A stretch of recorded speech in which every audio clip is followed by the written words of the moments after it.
I'm delighted that you all are here to bring me pictures of the past. Some I knew and some are in the grave. But it's been I guess it was this particular church that holds the best memories because the kids were growing up during that time. And I guess you all went to school together. So it was a memorable time.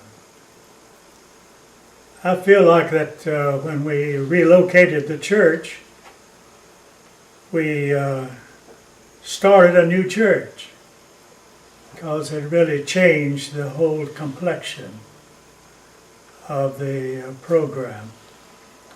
So it was a delightful time. But it had its difficulty to build its mats out on the back of the property. The decision was that we wouldn't start construction until we sold the old one down on, what was the street? Stanley Place. Yeah, Stanley Place. So we sold it to a fellow that was from Fort Meade, a military, who was interested in having the house because it reminded him of his home back in New England. But he wanted it within 30 days. So the house wasn't ready, so we moved into another house on Prince George. And that was insurance man, Griffith, that's right.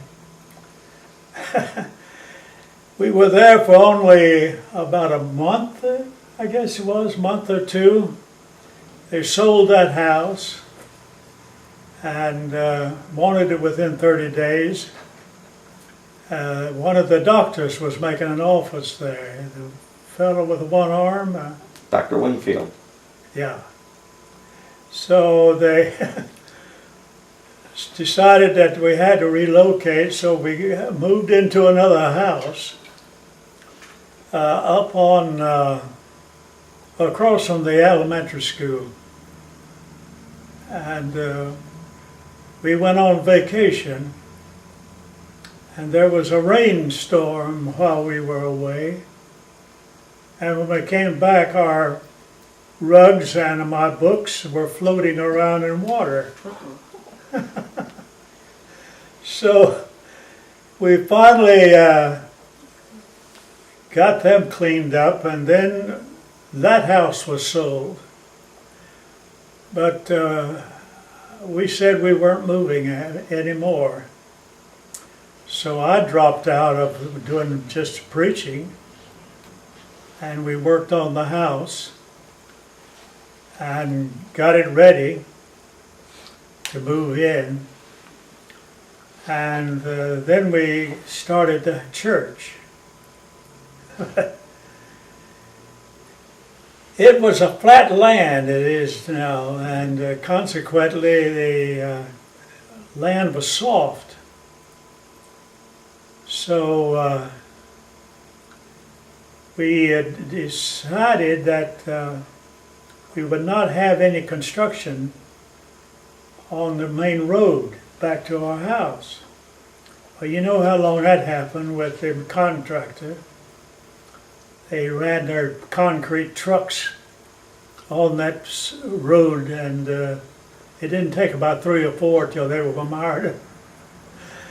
So we got that one cleared up, and then we were forced to walk in and out to get to our house and have our car out on the main road.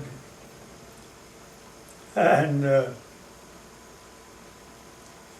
I think it was about halfway, just the base of the construction. Ida had attended a women's meeting, and she came out about late 9 or 10 o'clock and had to park out on the road to walk in. And when she walked in, she hit one of their construction holes and lost her shoe down inside it. down inside the construction. And when she came home, she had her old muddy shoe in one hand, and her stockings were all torn up. So we decided that if we could possibly get our furniture out, we would be leaving. But we finally got cleared up, and it turned out to be a beautiful place and a nice place to have a home. And I understand it's still there. But it was all done but practically completely by the men of the church. So they did a good job. When we had we were breaking the bread for the ground for the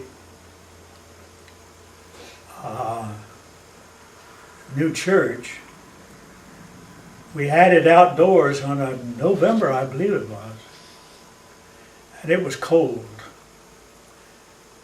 We had open house at the manse, and as soon as they finished with the meal or the program, everybody poured into the house at once.